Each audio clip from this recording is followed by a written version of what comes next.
নমস্কার বন্ধুরা, আমি আপনাদের বন্ধু পার্থসারথী গিরি, একজন মিউচুয়াল ফান্ড ডিস্ট্রিবিউটর। আমি আপনাদের সামনে খুব কমন একটা প্রশ্ন নিয়ে হাজির হলাম যে অনেকেই প্রশ্ন করে থাকেন এসআইপি কতদিনের জন্য চালানো উচিত। তো আমি এর উত্তরে একটা কথাই বলতে চাই, হোয়াইট ওক মিউচুয়াল ফান্ডের একটা 3 বছর, 5 বছর, 8 বছর, 10 বছর, 12 বছর এবং 15 বছরের ইনভেস্টমেন্ট অ্যানালাইসিস করে দেখা গেছে যে এসআইপি আপনাকে 13 থেকে 16% রিটার্ন গড়ে করে দেয়। কিন্তু প্রশ্ন হলো, প্রতি বছর কি একই হারে 15 বা 13 বা 16% রিটার্ন হয়? উত্তরটা হলো কোনোদিনই নয়। খারাপ থেকে খারাপ সময় আপনি লক্ষ্য করে দেখবেন আপনার এসআইপি কখনো -36% পর্যন্ত রিটার্ন দিয়েছে। তাহলে এর প্রতিকার কি? প্রতিকার হলো আপনি দীর্ঘ মেয়াদের জন্য ইনভেস্টমেন্ট করুন। দীর্ঘ মেয়াদ আপনাকে এই সুবিধা দেবে, বাজার ওঠাপড়ার ঝুঁকি সরিয়ে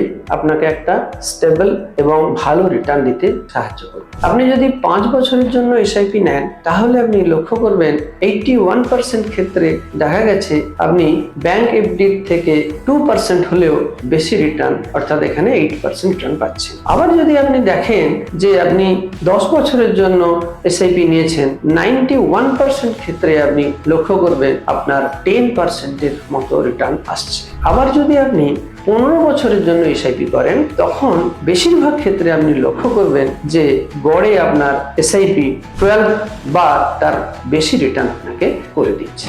সংক্ষেপে একটা কথাই বলবো যে যত দীর্ঘ সময় আপনি এসআইপিটা চালাবেন, তত ভালো এবং স্টেবল রিটার্ন আপনি এখান থেকে পেতে পারবেন। নমস্কার। Mutual fund investments are subject to market risk. Read all scheme related documents carefully.